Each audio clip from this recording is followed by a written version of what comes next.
बहुत समय पहले की बात है। पुराने चीन के नॉर्थ में 3 लाफिंग मॉन्क्स रहते थे।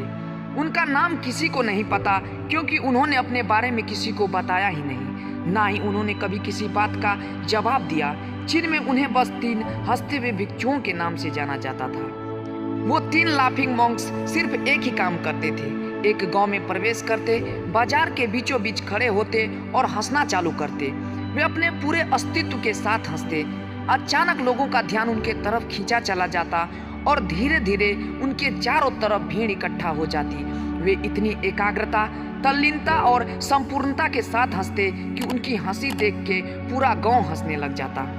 जब पूरा गांव हंसी के समंदर में डूब जाता, तब वे दूसरे गांव चले जाते। वे ना ही कुछ बोलते थे और ना ही कुछ उपदेश देते। वे जहां भी जाते अपने हंसी से ऐसा माहौल बना देते कि लोग अपने सारे दुख दर्द भूलकर बस हंसने लग जाते। धीरे धीरे चीन के लोग उन्हें बहुत प्यार करने लगे और वे पूरे चीन में फेमस होते गए। 3 लाफिंग मॉन्क के नाम से चीन के लोग उन्हें बहुत प्यार करते और उनका सम्मान करते।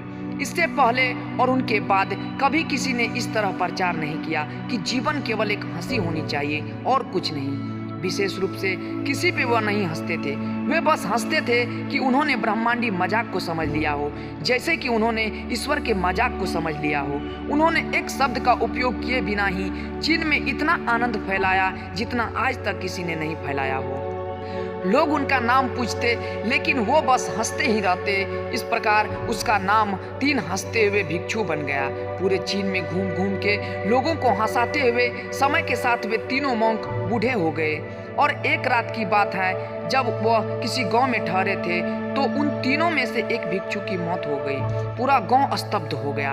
पूरा गांव बहुत ज़्यादा उम्मीद कर रहा था, क्योंकि उन्हें लगा था कि जब उन तीनों में से एक की मृत्यु होगी तो बाकी 2 जरूर रोएंगे।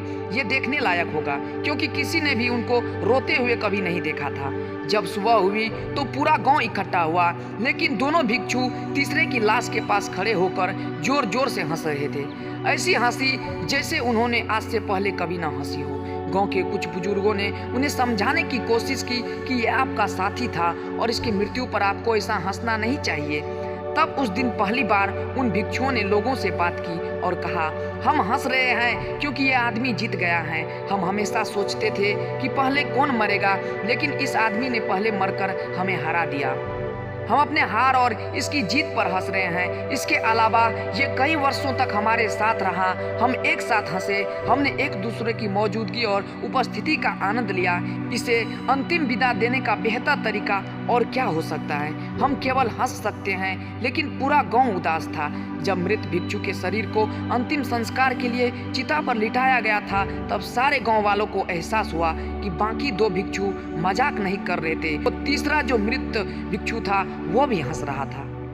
चीन में यह प्रथा है कि जब एक इंसान की मृत्यु हो जाती थी तो उसके कपड़े उतारकर उसको नहला धुलाकर उसे नए कपड़े पहना दिए जाते थे। लेकिन मरने से पहले उस भिक्षु ने अपने साथियों से अपने कपड़े ना बदलने के लिए कहा था। उसने कहा था कि मुझे स्नान मत करवाना, क्योंकि मैं कभी अशुद्ध हुआ ही नहीं। मेरे जीवन में इतनी हंसी आई कि कोई अशुद्धता जमा ही नहीं हो सकती। मैंने कोई धूल जमा ही नहीं की, क्योंकि हंसी हमेशा ताज़ा होती है। इसलिए मुझे नहलाकर मेरे कपड़े ना बदलना। जब उस तीसरे भिक्षु के शरीर को आग लगाई गई तो गांव वालों को पता चला कि उस भिक्षु ने मरने से पहले अपने कपड़ों में कुछ पुराने चीनी पटाखे को छुपा रखा था, जो आग लगने के बाद फटकर आसमान में रंग बिरंगी कलरों में फैल गए। और ये देखकर पूरा गांव फिर एक बार जोर जोर से हंसने लगा।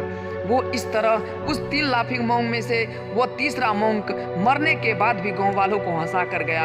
और ये देखकर बाकी 2 भिक्षुओं ने कहा, चालाक आदमी, तुम मर चुके हो, लेकिन तुमने हमें एक बार फिर हरा दिया। तुम्हारे द्वारा गांव वालों के चेहरे पर पैदा की गई ये हंसी आखिरी हंसी थी।